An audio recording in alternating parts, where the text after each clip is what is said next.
We are on to the third hour of the Situation Room. This is Kenya's biggest conversation.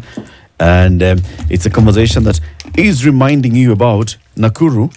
Delight Nakuru is the new development that's coming up at Salga. So when you get to Salga, on your way towards Kericho, Eldoret, wherever you're coming from Nakuru, get to Salga. On your right, some 300 meters off Salga Center, you will find Delight Nakuru. There's a perimeter fence. There's a big, nice gate being put up. There's water on site that will be, dug and supplied. There will be electricity on site. All you need to do is kuja na mawe yako na mchanga ballast weka nyumba. That's it. That's all you need.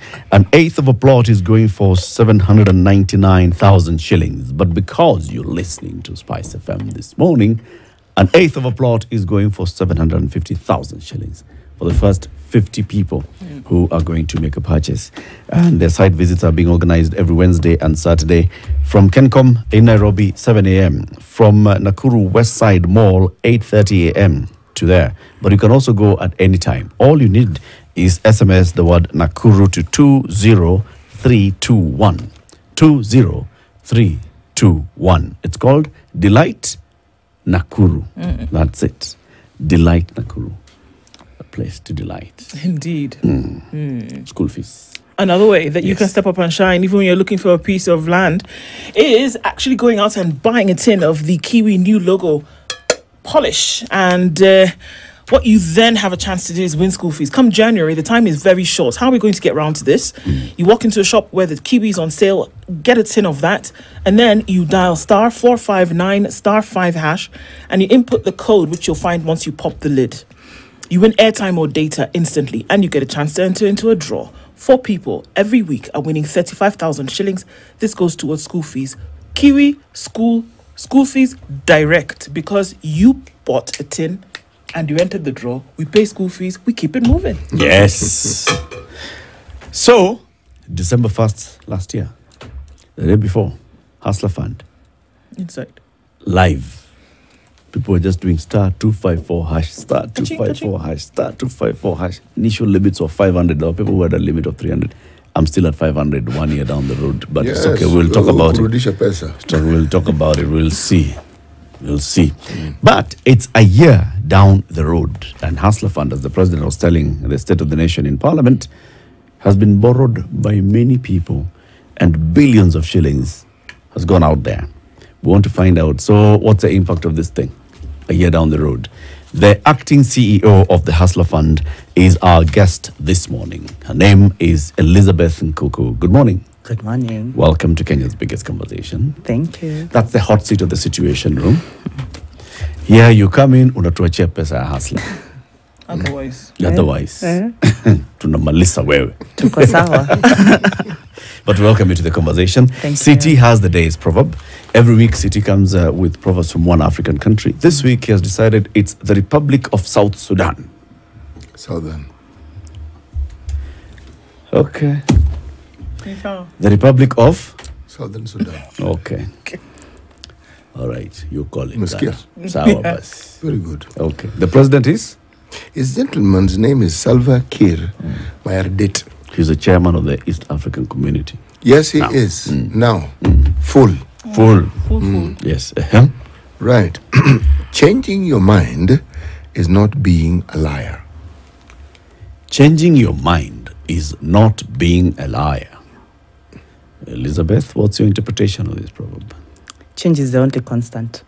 If you don't change, then it means that you're headed in the wrong direction. New facts come, and you can't change your mind, and it is important. It's continuous learning. Can you change promises? Of course. You can. I don't know why. You don't can hesitate. You can. you can change the destination of the promise. Destination of the promise. Sawa basi. A year down the road with Hustler Fund, give us those basic numbers. In the last 1 year, 7,500 billion shillings has been borrowed by 800 billion Kenyans. And a billion has been repaid. Let's start with that. We start with that. Yes, from the top. From the top. So about 39.6 billion has been borrowed. 28 let's say 29 billion has been repaid by close to 19 million Kenyans. That's the actual people who have borrowed. We have 21.5 million Kenyans who have enrolled into the platform, meaning that we have about 2.5 million people who have enrolled but not borrowed. Okay. We have close to 8 million who are repeat customers. I borrowed once, it worked, I came back again, of which about 4 or 5 billion are actually borrowed more than 5 times. So 4 or 5 million, which is which? It's about 5 million. 5 million so people. 5 million have borrowed more than 5 times. More than 5 times. And repaid. And repaid. Okay. 1,000 people have borrowed more than 100 times. What? Yeah. Yes. So a clear indication that there is really need for that. There are people who are using the fund. Okay. Yes. 2 billion has been saved. To be saved. Yes. Okay. We can go to the Chama. Maybe it's just top line as well. Yes, it's important. Groups initiated, 560. Completed groups, 52,000. And 23,000 have borrowed. Groups. 52,000 completed groups. Completed groups. What does that mean? Meaning that I have worked, the entire team has have been invited and accepted to be part of groups. Okay. Of which 38,000 of those groups have actually tradable certificates through Micro, Small and Medium Enterprises Authority. And the ones that have completed and borrowed, we have about 23,000. How much has been borrowed by groups? 167 million. Million. Yes. 167 million shillings. Yes. Okay. Now, these are good numbers. A good place to start. These are good numbers. It's a good place to start. How would we define the 19 million Kenyans who have borrowed? Are you able to profile them and give us, like a basic profile based on how much they are borrowing, their borrowing habits and patterns and all? Let me start by basic patterns. There are those who borrowed out of curiosity. Yeah. Is this thing for real? So those came in once, maybe didn't come back again. They repaid, maybe they didn't repay. They were just doing it out of curiosity. Is this something that is real? Then there are a second group of people who use it on need basis. It's not your go-to. Maybe I'm just somewhere, I need some cash, so I take that money. But there are people who use this money as like a need. I wake up in the morning, I'm programmed to first borrow Hustler Fund. The person who has borrowed 4.5 million borrows at least 3 to 4 times a day. So you can imagine that person is like a KPI. I have to borrow Hustler Fund today. So that is someone who is using this money, 1, for business, and also 2, they have used it. They're seeing it as an easier way to save. So those are the 3 kind of people I would say in that end. In terms of gender, the borrowing is almost like 50-50. You have 52 male and about 48% borrowed by female, and cuts across the entire country. We have representation across the country, with Nairobi's metropolis being the largest. The best payers are actually from Central, Rift Valley, but the largest is really Central, I would say. In terms of age, it cuts across again. We have 10% of our clients being over age of 60. Below the age of 35, we would have almost 70%, 70 to 80%. Yeah. So it's really a diverse sort of data set that we are currently looking at. What's the highest amount that an individual has borrowed from Hustler Fund so far? In a single transaction? Yeah. In a single transaction, it's about 10,000. 10,000 shillings? Yes. In a single day? No, there are people who have limits of up to 10,000. Okay. Yes. And but in terms of the, let me just explain the 4.5 or the... Yeah, because I was looking at that number. I was wondering where... There was or the 741,000 that an individual bought a tuk-tuk with. Actually, the individual did not buy the tuk-tuk with that money. Okay. So their limit is 1,600. They have borrowed 806 or 14 times. So each day they are borrowing 2 to 3 times, right? So that person, they are riding a tuk-tuk. So you pay them via M-Pesa, they They borrow again because they are leasing a tuk-tuk from someone. So if you remember what the president said, can you hustler fund now come up with an asset financing product so that this person can be able to own this tuk-tuk? So the story is not that someone has gone to the start to fight for hash and gotten 700. Or sure seemed that way. Okay. So it was what? It was 1,000 bob. 1,600. 600. That's their limit. That's their limit. But they've been borrowing and repaying, borrowing and repaying. Yes. So what do they use the money for? They use the money for fueling the tuk-tuk. Right. Yes. Okay. And now once paid, they repay back. All right. Yeah. So currently, the highest limit that an individual has accessing the hustler fund is 10,000 shillings. Yes. All right. Now, this has been reached because of borrowing, repaying, and with the hustler fund, the more you borrow and repay, then that increases your limit. Is that the mechanic that you work with? So let me start by explaining how initially the limits were arrived at. So there is a scoring mechanism that was done by our partners, that is the banks, largely KCB. So what you would do is look at your transaction, your M-Pesa transactions, your airtime usage, then they allocated you a limit. And Eric, you and I we have 500 shillings as our limit. Huh? Whereas there are people who actually got 6,000, 3,000.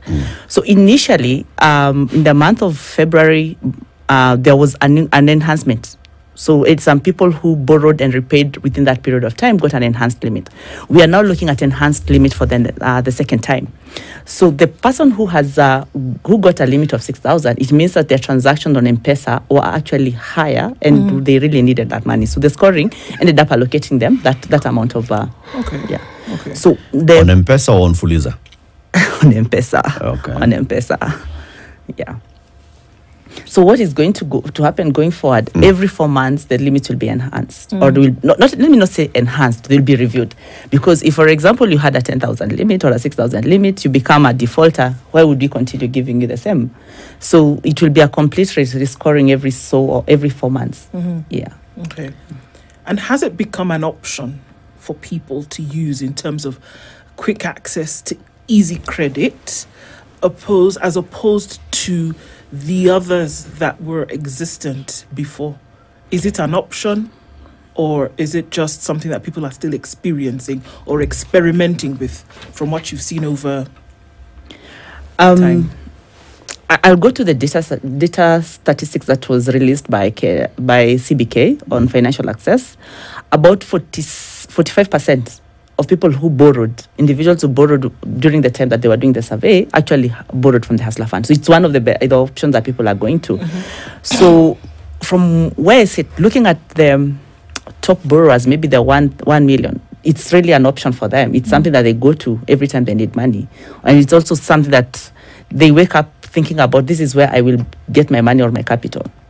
So I think it has had a significant impact in terms of changing the mindset of where people can get capital. All right. I have just done a new transaction. 5th time borrowing from the hustler fund. I'm still at 500 bob. Who do I need to talk to? Please do not talk to anyone. Borrow when as you're celebrating the 1 year anniversary, there will be changes in the limits, and then going up thereafter, it will be every 4 months. So what do they base it on? So the first time they were looking at M-Pesa transactions. Yes. They clearly saw I have no money on M-Pesa. I don't make transactions. So they decided, where we have on M-Pesa, 500 bob. I borrowed, I repaid on time. Yes. Borrowed, repaid on time. My limit can't even go up by 50 bob. So what we were doing, it took some time for us to be able to look at the data, relook at the data and do the rescoring. That's why after Feb, we have not done any more increases. So going forward, the president will really be explaining during the anniversary how the limit will change. The limits will change. However, the limits will really be reviewed after the anniversary. Okay. So if we can have this conversation next week, we shall see where you'll be. Okay. Yeah. Every time I borrow this 500 bob, 25 bob is retained. And I'm told this one is my savings. Okay? Yes. Now, you've said 2 billion shillings has been saved and 39.6 billion shillings has been borrowed. This is not commensurate with the 2%. The 5%? Yeah, it's not. What is this? Just calculate. Surely. Because how much is 25 bob out of 500? It's 5%. Okay. Is this 5% of 40? Yeah. Where does the money go? Where is my money? The money is being held in 5 times 5 times. That's 125. your 125 shillings. Yes. So your 125 shillings is held in a separate account, custody account, that is invested for you. Okay. That money is available to you. Okay, let me take a step back. That's 25 shillings is divided into two. There's a 30% that is short term, and there is a 70% that is long term. By long term, we do not want you to be old without money. So we are helping you save for your retirement. So the 30% will be accessible as a short term saving, and it's something that again will be one of the celebrations that we'll be having.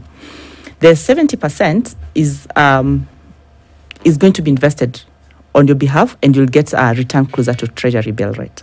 The governance structure around it, again, is good governance, and it's mimicking the Retirement Benefits Authority provisions of having separate service providers really looking at this money. Can you remind us what was the original source of these funds for the Hustler Fund was what? The first money on the 1st of December 2022. That was available on the 1st of December. Where was that money from? It was government grant. It's a government seeding the fund. Okay. Yes. Okay. All right. Now, the folks who've not paid, the numbers that you've given us, people who have not paid back their money. Okay, I don't know if that number came in there, but people who've not paid back. We saw the president having a conversation with somebody about, when he was going to pay his loan, whatever that was. What numbers are we looking at in terms of people who borrowed the money? I believe the initial amount was 500 and said, okay, we want to see if this thing works, and then never returned the money. What happens to them, or how is that working out? So our repayment rate is about 72%, which by any means, especially in the digital platform, is a decent number. So now there are people, yes, who have borrowed and not repaid, and maybe not willing to pay. So you have to take a step back and ask yourself, how do you help these people? Remember, government is not in the business of punishing. So you have to look at these individuals and break them into two first. The person who is borrowing and I won't pay because I will not pay. How do you deal with that person? So the starting point is your initial starting point is not to punish. It's to entice and show them, why should I pay? Why should I repay this amount of money? And so there are a couple of incentives that then are coming that way. So if I pay my money, I get an increased limit, so the day I really need this money, I can be able to start to fight for hash and get the money. So that is one of the ways. So my credit limit is increased, my savings is increased, and as I repay also, the government is matching my savings. So if you remember the promise that the president gave when they launched the fund, for every 2 shillings you have saved in the fund, you get 1 shilling on your long-term fund. So that promise keeps people moving. So that is really the way to make people look at the benefits of repaying. And you nurture over time. But remember, we all have, let me now take a different perspective. We all have family members who are maybe addicted to drugs, for example. You don't take them you don't wake up one morning and say, these people are bad, so you're not part of my family. You have to walk them the journey. You are drinking too much, you have a talk, right? The second part, you take them to a therapist. The next time, you take them to rehab. And then finally, when they're not, you don't give up on people, but at some point you're like, okay, just sort yourself. So I feel like what is going to happen is a journey. The government is trying to rehabilitate, nurture up to a certain point where by now you have to pay maybe using other means, but we are not yet there. Okay. So the means are, let's really entice people. Let's see how people are going. Why should they pay? Okay. Yeah. Let's look at the saving aspects a little bit. So this gentleman who's 741, I'm going to stick on that number, this 741, because this we're looking at over time, the amount that he's actually borrowed, isn't it? And you said that it's borrowed his limits of 1,600 shillings, and he's done that a number of times. Well over 100 times, actually, isn't it? Yes. For it to come to that number over time. His savings then would be quite something, isn't it? Because with every transaction, he's put aside it's more than 5%. 5% of what he's borrowed. When can he access his savings? When can Eric get his grand total of 125,000? Plus what the government has promised for every saving, US shillings. So for every so his grand total of 200 shillings. When can Eric get this to buy ice cream? When can you actually access this money? Eric, please don't buy us ice cream with that money. We want you to save for your retirement. It's for my retirement. Ice cream at old age. Yeah, so there's the 30% that they will be able to access after the anniversary. Then the 70% is long term. This one for Friday. Yes. Oh. It's so Friday we'll be told how we can get our money. Yes. It comes with interest. Yes. So now tell us. Then the 70% is long term. Okay. And the long term is quote unquote pension. So we have a retirement age. However, you see, for the hustlers, they don't have a natural, like a curve whereby I retire at age X. So if, for example, I started saving at age 18 or borrowing at age 18, it means that maybe I'm running a business. I'll need this capital at some point to enhance my business. So there are mechanisms that we have put in place such that every 5 years you can be able to access a little bit of it just to boost your business. So those are the things that the president will be talking about in details on Thursday. And the government will also be talking about how do I match your money, because it's a promise that they gave. So people will be able to access that 30% soon, and going forward, there is also what is called voluntary. I had not talked about the voluntary. So you have the 30% as short term, but also I can decide that I want to invest with the Hustler Fund because I'm getting a return that is competitive. And that money is like your money market fund, accessible on demand. You're a money person, Elizabeth. So let's just teach us about money. Yes. Okay. Where has this money been since last year? It's in the it's in the banks invested in the treasury bills. What vehicle is this? Is this a pension fund? So the 70%, is it in some form of pension that is regulated by the authority? And the other 30%, is it in a savings account? Is it in a SACCO? Is it regulated by SASRA? Is it regulated by the central bank?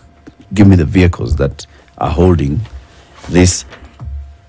How much are we talking about? 2 billion shillings. So the process of getting regulated is ongoing. So the 70% will be regulated by the Retirement Benefits Authority. The 30% will be under the Capital Markets Authority. And so far, where has it been?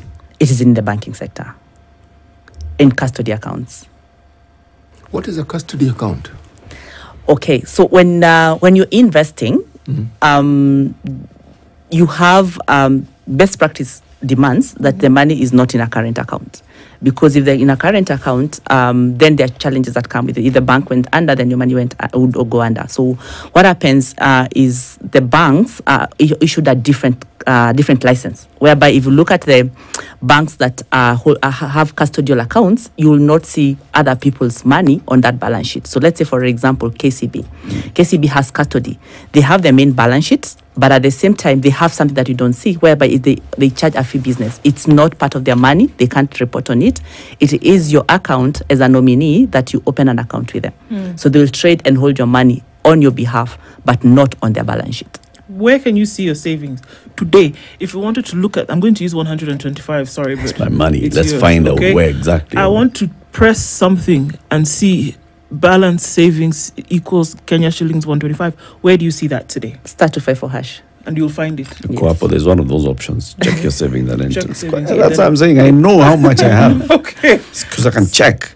What Latif will not see today is the crediting of the interest, which will be done by Thursday. By Thursday. Yes. So it's not showing me everything. It's only showing me how much I've put in.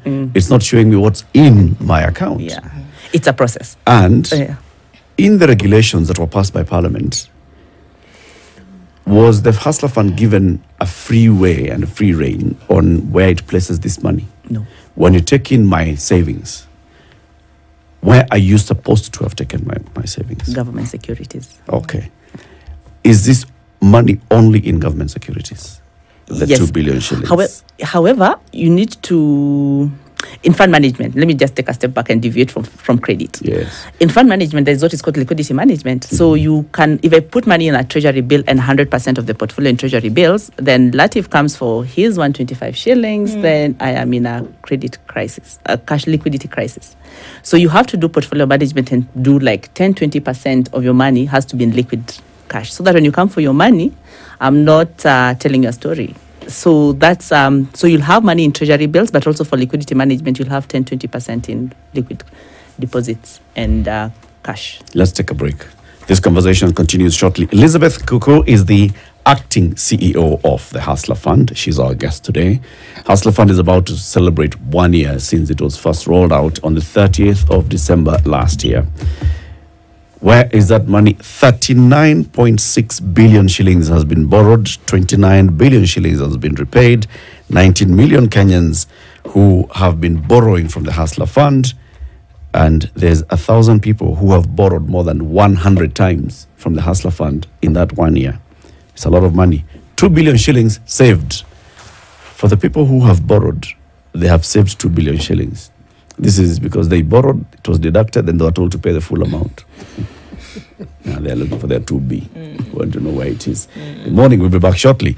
And reminding you about flying the best way you can fly. Indeed. I'm sure by now you're planning your next adventure if you've not already gotten that in the bag. Remember, it's not just about the destination, it's how you get there. One of the best bits is the food, isn't it?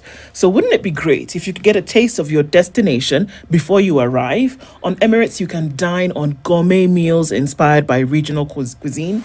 And what better way to toast the start of your holiday than with a choice of free-flowing drinks? And of course, you can expect world-class service along every step of your journey from the Hustler Fund.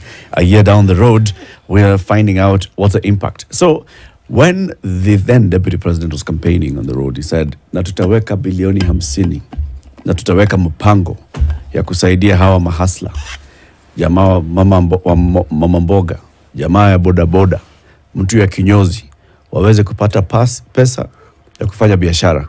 Now let's look at the impact. This 39.6 billion shillings that has been borrowed, right? Do you have cases where you can actually show us this is Mama Mboga and this is how, minus Hustler Fund, this was her life. With Hustler Fund, this is how life has changed. You have cases like that? Yes, and most of them will actually be running on our socials, and we are running a documentary which I'll actually share with you, just especially looking at the top 100 and what they have been able to do. So there is someone who, a good example other than the one the president has talked about, Harris. Let me talk about someone the person who has borrowed 4.5 million. They actually stopped using that money. So there are clear... What business do they run? They run a shop next so to the university. It's a retail shop. It's a retail shop. And they borrow to restock. Yes. They're basically using this for capital expense and working capital. Working capital. Okay. Yes. What's that impact? What are they doing before the Hustler Fund? Before the Hustler Fund, they would go to the normal Shylocks, quote unquote, but maybe the tellers. And the way I'm looking at this is like, if you look at the financial access survey, it is actually showing that some of the costs having come down, some of the borrowings from some of the other digital platforms having come down, meaning that this person is actually being able to have a better income. So even if they had access to capital, they actually had, the capital was more expensive. So for every 1,000 shillings that you would borrow, maybe you're paying 100. So it's 10% per day. So for that person, if they borrow and pay within the day, they're not paying anything in the Hustler Fund. So you can actually see that 100 shillings, if they plowed it back to their business, it's something for someone who's borrowing 1,000 shillings. So at 100 shillings becomes something big. So the impact would be in the context of being able to grow your business by plowing it back. Again, you go a step further now and ask yourself, what is this doing to the person? So there is the business and also to the person. Okay. If you're able to look at the repeat customers, let's look at the numbers that we talked about of people who have borrowed five times and above. You're talking about 5 million people. Let's even take a 25% of that, 1.2 or 2 million. Maybe they were not able to access capital. Now they are able to access capital. What have you done? You have actually been able to catalyze their businesses to a point whereby you are increasing. You may not be able to say today, this has contributed to X% of GDP, but if you are able to have capital to 2 million people, I think that is a significant impact that the fund has had. Practically, yes. This one particular shopkeeper that you're telling us, they're in Nairobi? No. Where are they? They're in Uasin Gishu. So this shopkeeper in Uasin Gishu has been borrowing and has even gone to 4.5 million shillings in the last 1 year. Yes. Working capital, buy, restock, sell, repay. Buy, stock, sell, pay. Has their business expanded? Can you tell us that their business capitalization was this and now it's this? What is that impact on business directly with numbers? I don't have the numbers. Or outlets, branches of the shop, square meters of the shop. What is it?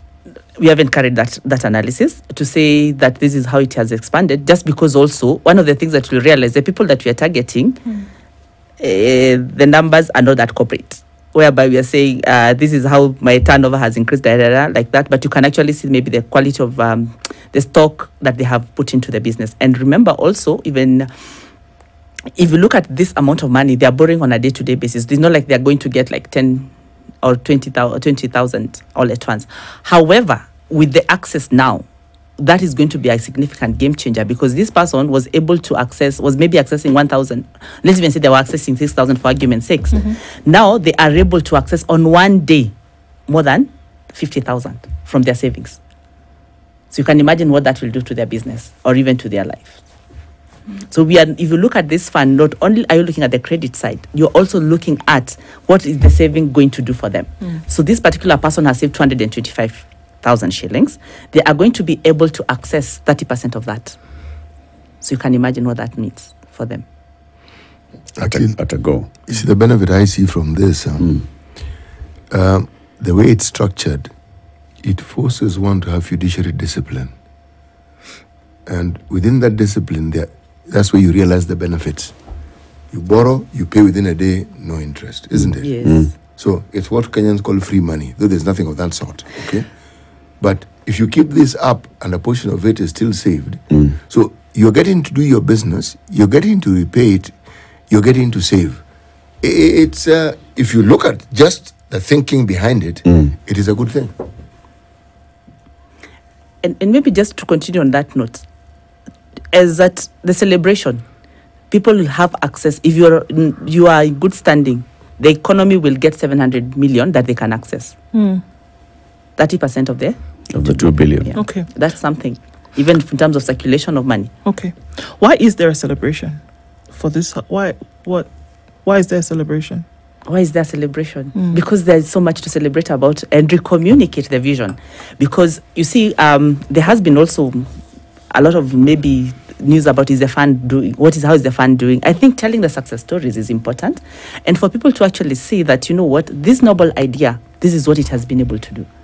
So 1 is celebration, 2 is recommunication, and 3 is actually just the president talking about the key enhancements that are coming with the fund. Actually, it answers the question that we're always asking. Why doesn't the government talk about the things it's actually doing? I mean, they're doing these things, they never tell anybody, is it successful, is it not? But if indeed there will be people giving testimonies, because that's what they're called, testimonials, that'll even be better. Because these are live people, these are Kenyans who can actually tell their story. Yes. I borrowed, then borrowed again, and then borrowed some, and this is where I am. But even when we hear those stories, we will be asking questions. Now, one question would be, is it really all from the fund, or did you have other sources of income? Do you have other sources of money? Do you have other sources of borrowing? And that's the analysis that I'm looking for. You know, if this person, for example, was getting money from the other mobile lending apps, or they were getting money from the local Shylock, or their SACCO, have they reduced that to go into Hustler Fund, or have they increased just their sources of borrowing to add Hustler Fund onto it? And then can we actually look and say there's been impact on this person's business? Because that is the whole idea. The whole idea is kusaidia mama mboga so that then they're able to get better. If they're using this for working capital, are we sure that they're using this for working capital? Just because I sell mboga does not mean that every money that I borrow, I'm putting it into my business. True, and it might be difficult to drill it down. It's something that we have debated about. How do we tell that for sure this money goes to... We can trace that money, but remember, by the time I'm getting money from the Hustler Fund, I'm also getting money from Eric, who is my son. So it is very difficult to drill it, to push it down all the way. However, there are statistical ways maybe to show. So if I look at the financial access report, it actually shows the decline in other mobiles or other source of capital to Hustler Fund. But you see, the aim of the Hustler Fund is not to compete with the private sector. It is to make sure that at least someone sees hope and can be able to access credit in a cheaper way. So, and again, so that is what the government is trying to do, not to replace the private sector player. It is actually to make sure that this person has a story that the financial institution can bank. So if, for example, the tuk-tuk person, if they walked into the bank, they might not be able to get money. But out of all this, I have been able to, if they go and show in their M-Pesa statements, for example, I've been able to transact like this. I think the banks are willing to take. And it's a conversation that we're actually having with their banking partners. How can they take these people? Yeah. They're actually the ones who are pushing, like, how can we bank or how can we lend to these people? So you see, that is what the government is trying to do, to catalyze and to make sure that these people are clean. There is a record that someone can use for them to be able to access credit. Okay. At the time of the institution of the fund, there was no board, there was no mechanism that then... There was no CEO. There was no CEO. There was nothing that gave this fund any kind of life, right? And there were many questions. It's unconstitutional because you don't have... And then who gives powers? It was a whole, long story. So now, in your position and as acting CEO, looking at then the constitution of a board, etc., under which department then does the operations of the fund fall under, and then how is it funded? Okay, so yes, when it started, everything moved really fast, and one of the starting points is, remember, you cannot start or cannot disburse public funds without a framework. So a framework was put in place. The regulations are anchored on the Public Financial Management Act. So we have regulations that set up the institutions, set up as a secretariat, set up a board. So we currently have a board, which was inaugurated in March. So in between there, the State Department was actually running with the fund. Now we have the board, which makes most of the decisions and then passes it on to the executive for adoption. So that is how we are currently running. How is it funded? It's funded through the exchequer. So there are two ways. There is what is called the A&A. We are charging interest. So part of that is actually used to pay for costs. Remember, the service providers are not doing this for free. Yeah. They have at least a cost to pay. So we get the interest. That is what is used to pay. Then also part of it goes to the secretariat. And in case there are any deficiencies, then we get the exchequer to support. Yeah. Will that change in the near future, whereby you're looking at having a semi-autonomous or autonomous body that deals with it, because it's almost like a banking or financial institution, as it were. But then, of course, you cannot have it void. You cannot have its operation void then of any kind of state cover. Yes. So will it then be semi-autonomous at some point? Actually, the way it's set indications. The way it's set up is actually semi-autonomous. It's just that now it was settling. It was really an issue of settling and setting up all the structures in place. So the process of setting up the structures are actually almost at the tail end, so that we have everything. And when you have an oversight board, then that helps in terms of moving to that direction. Yeah. Questions will always emerge about governance and rule of law. So the first thing that started before the first shilling of the Hustler Fund was disbursed was the publication and adoption of those regulations of the PFM Act. Yes. But those regulations stipulate that this fund shall be run by a board and a secretariat.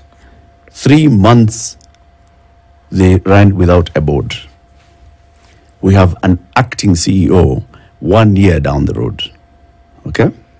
As we are talking, in terms of these 2 billion shillings that's been saved, it is not under oversight of the regulator for pensions or the regulator for capital markets. Still questions about why is the law catching up with the fund?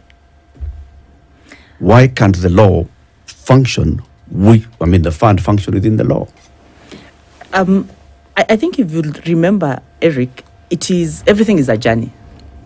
And innovation actually catches it. At times, regulations is slower than innovation. Let's go to M-Pesa. There were a lot of conversations before M-Pesa really was adopted. Look at where we are today. So this is the same thing. The product is an innovative initiative that is moving fast. So the thing is, how are we making sure that the public interest is actually protected? There is no money that is going to get lost. There is the framework within which the fund operates. You have the private sector who are regulated. So we can actually not say that the fund is not regulated. There is the CBK, which is overseeing the banks. And remember, all the money has to be lent through the banking structures.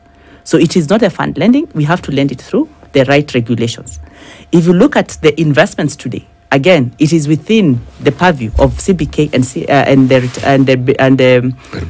RBA. So you can actually, the custodians are actually regulated. So you can, the only thing is, how do we make sure that we knitted in and know what exactly we need? So let's say, for example, you're talking about the savings. There is a very specific way that the regulator of pension has actually set up the structures. However, does that really speak to what we want? So that is why at times it is good to look at the product as it grows, so that you are able to understand what specific things do you need within the law for you to be able to comply. So I just feel it's just innovation, really. It's just an issue of iteration and making sure that you are protecting the funds as much as possible. We have the Office of the Auditor General looking at this. We have the Treasury. You cannot get a single shilling from Treasury unless they are comfortable in terms of how it's going to be run. There is a lot of reporting back and forth. So what I look at is, yes, governance is already in place, and it can get better, and it is getting better for us to get into where we need to be. You know, the example you give of Safaricom is a very appropriate one. But remember also, Safaricom didn't have an equivalent. And so when you say it ran ahead of regulations, it did. Money, the borrowing, the savings exists within an environment where we already have institutions that do precisely that. And that's why we have the governance structures. You see, the question that we're raising is, yes, the good that the fund is doing or it was purposed to do, we understand. Perfectly all right. Yeah. The problem is that when it's public funds, and not private funds. I'm not saying one is more important than the other. I'm simply saying public funds is precisely that, it's public funds. One would have expected that perhaps a little waiting time so that the things you're saying are put in place. You see, what that does is, when these questions are raised, there's a ready answer. The work in progress is understandable. Sometimes you can say, you know, some of these problems, if you actually wait for the regulations, you'll never get this thing started. That we also understand. But then again, it is within a certain ecosystem where regulations exist, and the sort of business we're talking about already exists. We understand it. It's not something absolutely new. It's just that the government is doing it in the manner it's doing it, and that is called new. But the activity therein... The concept is regulated. The concept of pension is regulated, yes. And there's a regulator in place. Yes. Right? The function of lending is regulated. Up-to-date laws and regulations on how to govern pension funds. Mm-hmm. Okay, one of those things is you need to be registered with RBA, and then now you start hiring those other three players within the sector. Hustler Fund is not registered with RBA, is it? It's the process of getting registered. You see, so 1 year it has not been registered. Higher in the capital markets, you are regulated. You're operating a regulated fund within the capital markets. Should you be registered with the CMA? And that is what you see. What is happening? Maybe just to take back a step back. Okay. So, the way we're operating with regulated entities. Okay. So yeah. the money right now is with KCB and family, who are regulated. So in terms of regulations and in terms of public funds, they're actually within the regulatory framework. Okay. What we are saying is we would like to move a step further. So what we are doing is actually a better to improve. But as we speak today in terms of public funds, fully within the purview of regulations and in line with what needs to be done. I want to ask you a question about these 10 billion shillings. Yeah. I've borrowed again just now. Well, no, that's the ones that I borrowed this morning. Okay. Wow. Again. I was going to say that was quick. You know, I'm trying to accumulate this money before get to 10. Before Thursday. Before Thursday. Before Thursday. Then I can get more money. Mm. You're required to pay within 14 days. Yes. After 14 days, what happens? After 14 days, you'll be reminded. So there'll be normal reminders of kindly pay your money. Then after that, at that point, you're paying an interest rate of 8%. Okay. So after 14 days, your interest rate increases to 9.5. Okay. Then after that, now we continue reminding you up to day 90. Mm-hmm. Yeah. Then after that, is the conversation we were having about how then, if you haven't paid... So what do you categorize me at that point? After on the 15th day, what do you call me? A defaulter? Not as a defaulter. We actually... what we define as defaulters is anyone who has been having the money more than 35 days. Because we were just like gracious. We're like 14 days, maybe things didn't happen. We extend to you 2 weeks. So after 35 days, that is when we confirm. How much money do we have that's gone beyond 35 days? I don't have that number off my mind, but I can. It's something that we can share. But it's not. If you look at the 72% repayment rate, it remains a good number. So what does 18% mean? There, 72% repayment rate. And the other? So those are the ones that we are still looking at. How are we able to collect that money? So that's a default. We could say that. Non-performing loan. We could say that, yes. 28%. That's very high, isn't it? It's not that high compared to other digital. If you look at the other digital platforms, yeah. But why? It's still high.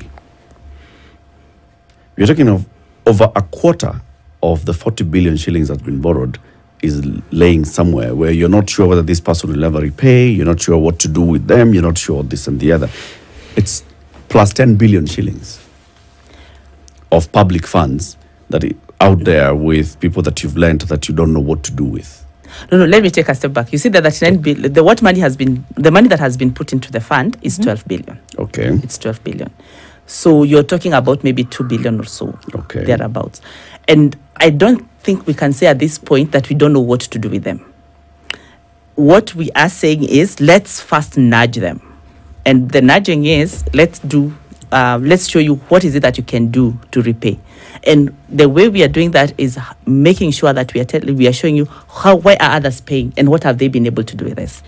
When that phase is over, then we shall look at what is the next course of action. Because remember, Latif, we are using your ID as a unique identifier, not your mobile number. Yeah. So that's why you can't borrow on 2 SIM cards. So we have your details. So at the right time, when we really have nudged you, we shall look at what are the other ways to recover. But I think, first of all, is to extend a lot of grace to make, because there are those people maybe genuinely, they borrow and can't pay. So how can you help these people? So it's an analysis that we are going to take and say, okay, fine, this Latif can pay, but won't pay. Because I won't pay because it's government money. That is a different person from someone like, okay, if I had the money, I would pay. So these people, you have to treat them very differently. And you cannot get to a solution unless you do the analytics behind it and actually say, okay, fine, won't pay because I won't pay, because I won't pay, and because I have money on M-Pesa and I won't pay. You guess, that's the kind of analysis. This person is very different from someone who really, really needs support. How do we support this person? And one of the things that we are going to really focus on is training, financial literacy, because these people, at times, the planning of their money is also a problem. So one of the key mandates of the fund is actually capacity building on the financial literacy side. So that some people don't even understand when someone tells you, I'm giving you 1,000, you're paying me 1,100 in the evening, what that means. So we are not only giving money, but we are also going to train and teach people things to do with money. Okay. Can you opt out, and when can you opt out? Before, the option was not there. Is it there now? No.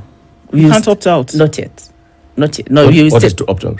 You're not doing again now. Give me my savings, return my money, let's keep it moving.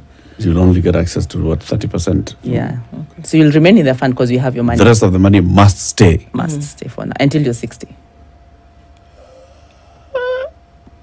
Okay. For now. CT has been borrowing. He's over 60. So where is his pension? She's going to tell me to go to NSS. Mine is an alternative. Mine is an addition, because remember it's not an alternative. But you will not access that money until you're 60. But even when you're 60, remember I said we have more than 10% of people are over the age of 60. Yeah. So at that particular point, you cannot be able to access. All your money will be classified as short term. As savings. Yeah. CT, wacha tuweke na pesa yako. Tutoe kwa ile nini ama niweke ile ingine. Okay, sawa, tutafanya hivyo basi. Elizabeth Nkukuu is the acting CEO of the Hustler Fund. She's been our guest. Keep it here for more conversations, 9 a.m.